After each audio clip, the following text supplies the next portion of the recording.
Hello, everyone, and welcome back to the Good Life podcast. I'm your host, Mia. And I'm John.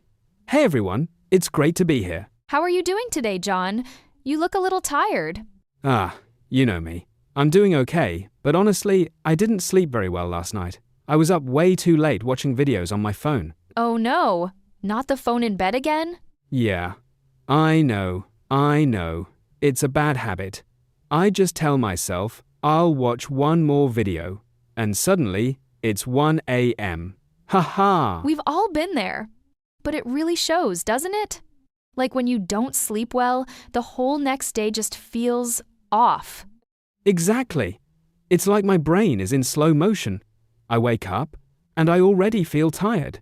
Then, I reach for my phone to check social media, and that just makes me feel more stressed. I totally get that. The morning phone scroll is a trap. I used to do that too. You see everyone else's perfect lives, and you're just lying there in your messy bed thinking, wow, my life is a mess. Right? It's not a good way to start the day. So, how did you stop doing it? Because your mornings always seem so peaceful. Well, it didn't happen overnight. I had to build a new habit. First, I bought an old-school alarm clock. Oh, a real one? With bells? Haha, no, just a simple digital one. But the point is, I charge my phone in the kitchen now. It doesn't come into the bedroom at all. Wow, that's brave. I don't think I could do that. What if there's an emergency? John, if there's a real emergency, they will call the landline or they'll knock on the door. But honestly, 99% of the time, nothing happens.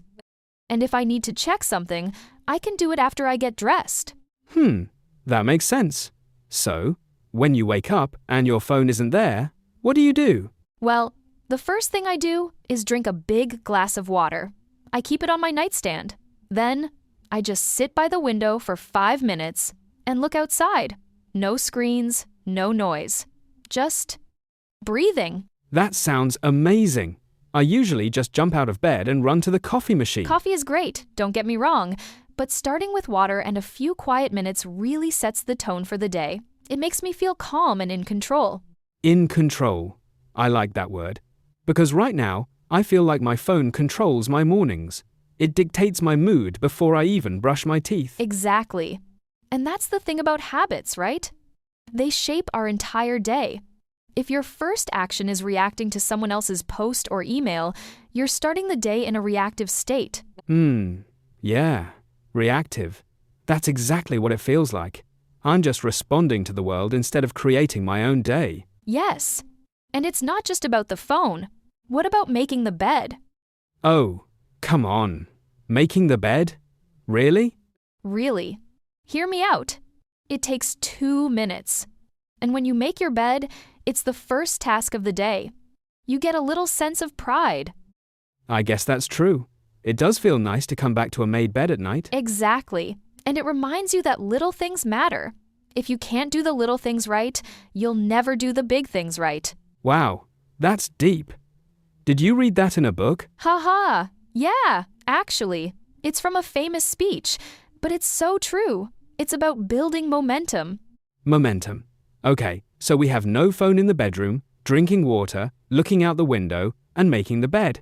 That's a solid morning routine right there. It really is. And the best part is, once you nail the morning, the rest of the day just flows better. You eat better, you work better, you're nicer to people. Heh, I'm definitely nicer to people when I'm not tired and grumpy. Haha, I can confirm that. So, let's talk about sleep for a second. Because none of this works if you're only sleeping 4 hours a night. Oh, absolutely. Sleep is the foundation. If you don't sleep well, no amount of morning water or bed making will save you. True. I've been trying to cut down on caffeine after 2 p.m. Does that actually help? Huge difference. Caffeine stays in your system for like 8 to 10 hours. So if you drink a coffee at 4 p.m., half of it is still in your brain at midnight. Wow. I had no idea it stayed that long.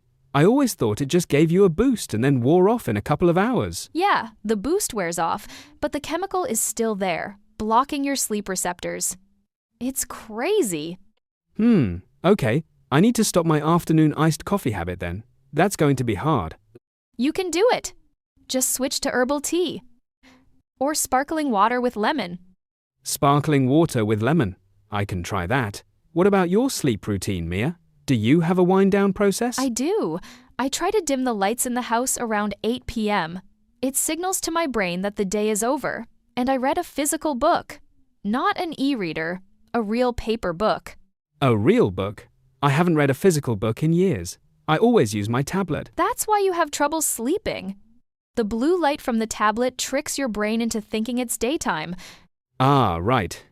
The blue light. I always forget about that. It's a game changer. When I read a paper book, my eyes get heavy naturally.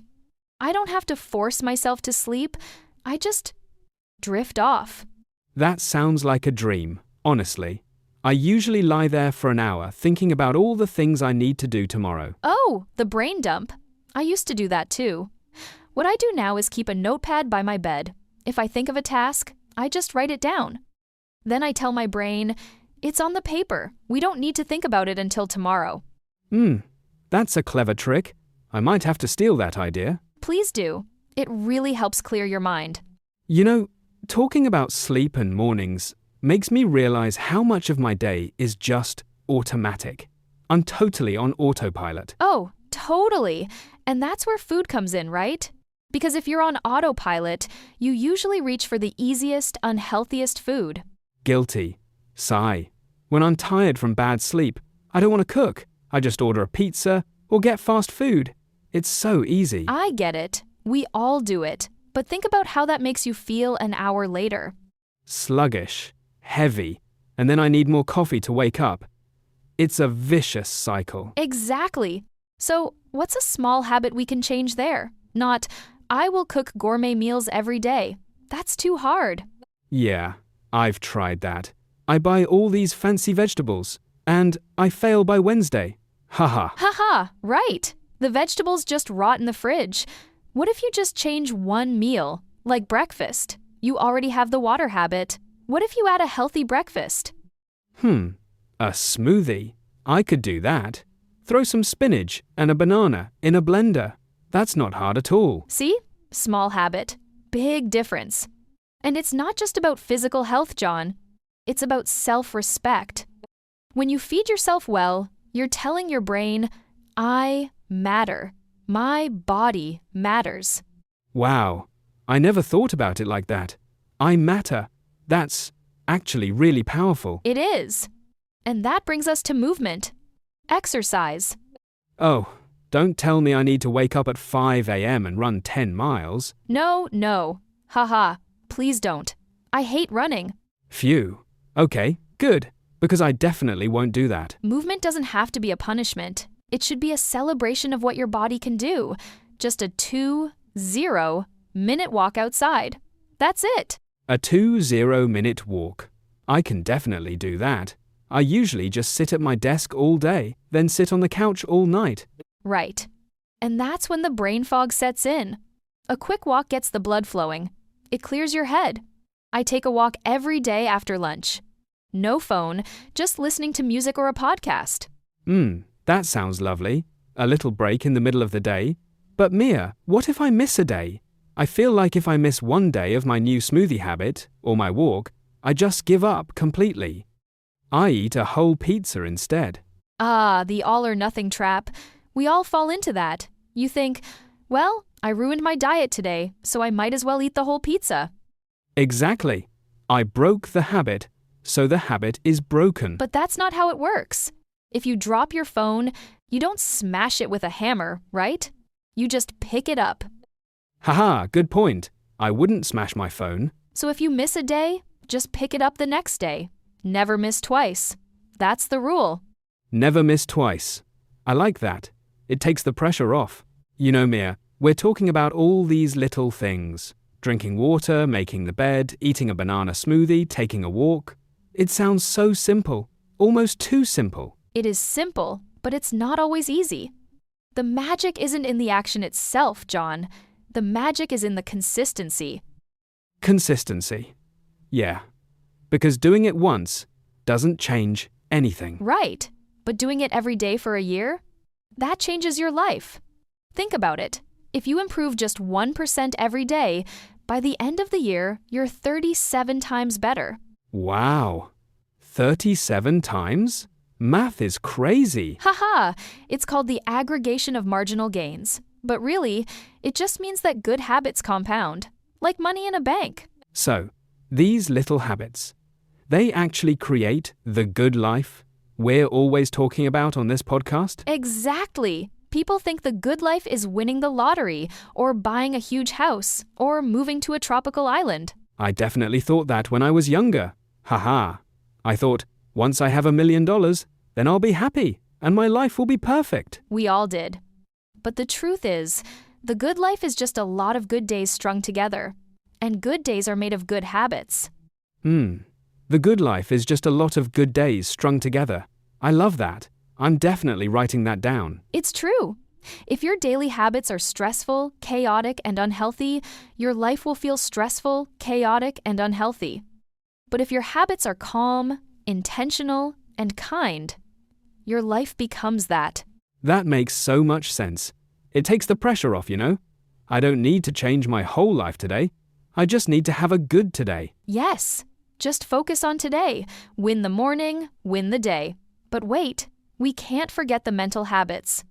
Because I can eat a smoothie and walk, but if I'm constantly negative in my head, I still won't feel like I'm living the good life. Oh, that is such a great point. The physical habits are the foundation, but the mental habits are the house you build on top. Exactly. How do you train your brain to be more positive? I feel like my brain is naturally wired to look for problems. Well, our ancestors had to do that to survive. If they heard a rustle in the bushes, they needed to think tiger, not pretty leaves. So, negativity bias is natural. Haha, true. But there are no tigers in my office, just emails from my boss. Exactly. So we have to consciously practice gratitude. It's a habit, just like brushing your teeth. But you can do it in your head, too. Every night before I go to sleep, while I'm lying in bed, I think of 3 good things from the day. The sun was shining. My coffee tasted really good.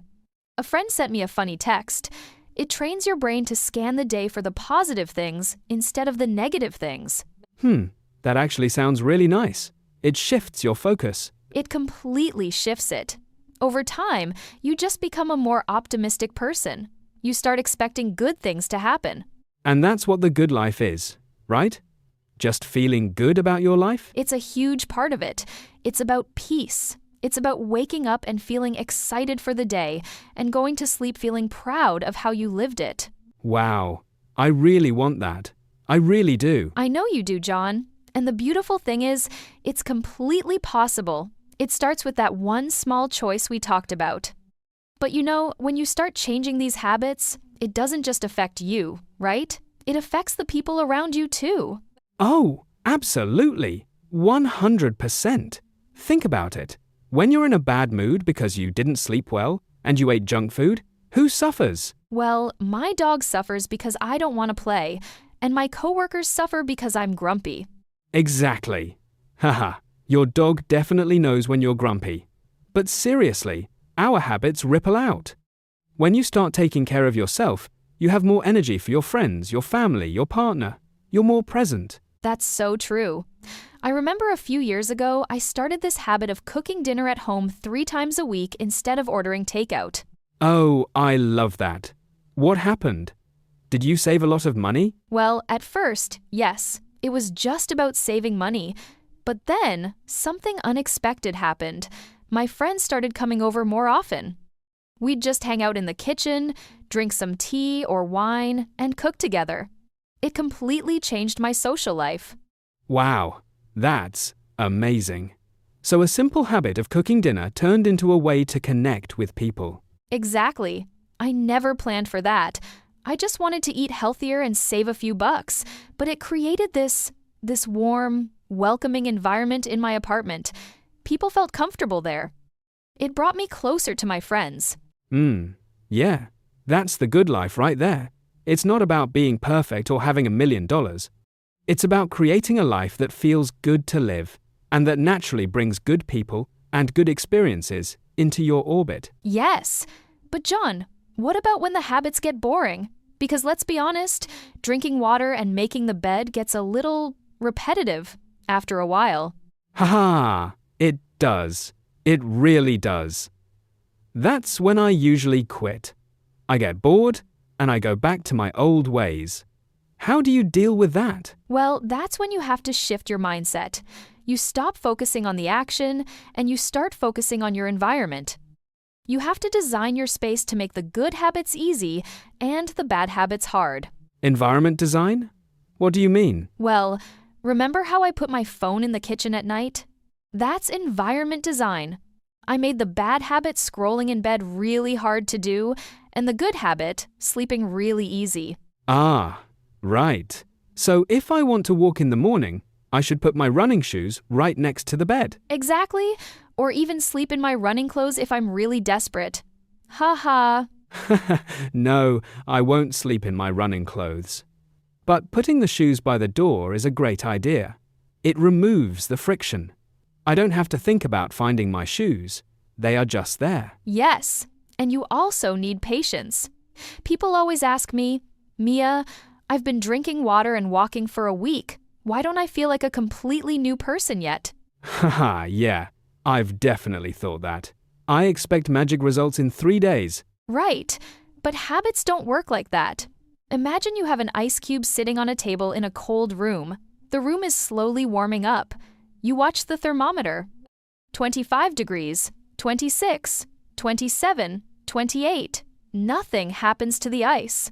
29, 30, 31. Still nothing. Then 32 degrees. The ice starts to melt. Oh, I see. The melting didn't happen just because of that last degree. It was all the degrees before it. Exactly. It's the same with habits. Your efforts aren't wasted. They are just being stored up. You have to be patient and trust the process. The breakthrough comes later. That makes so much sense. It takes the pressure off. I just need to keep warming up the room, even if I don't see the ice melting yet. Yes. And every time you make a good choice, you are also changing your identity. The identity thing again? You mentioned that briefly before. Yeah. Instead of saying, I'm trying to wake up early, you say, I am an early riser.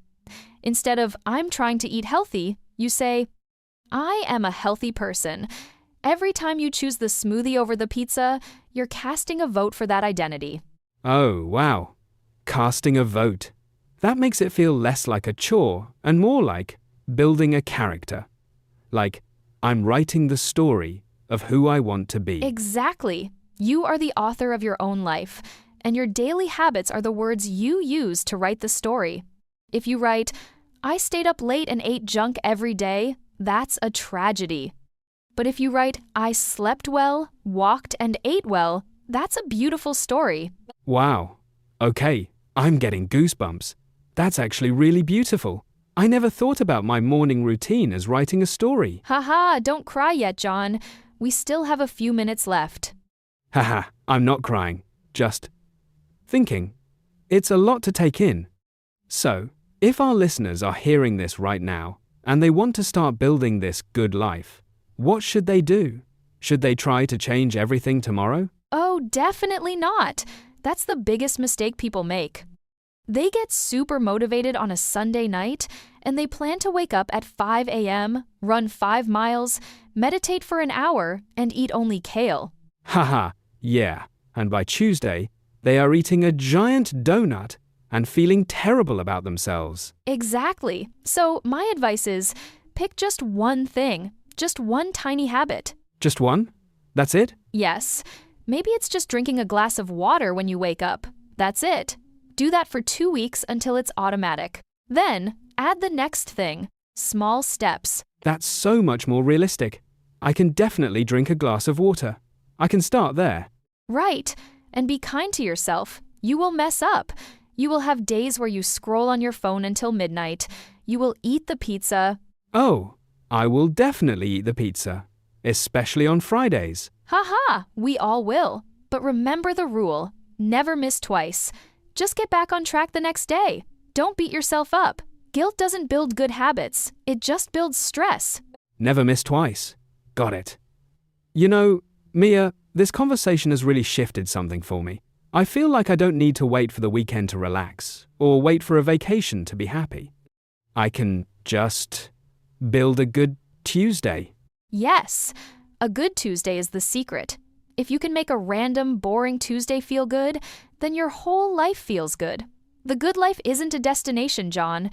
It's a way of traveling. A way of traveling. I love that.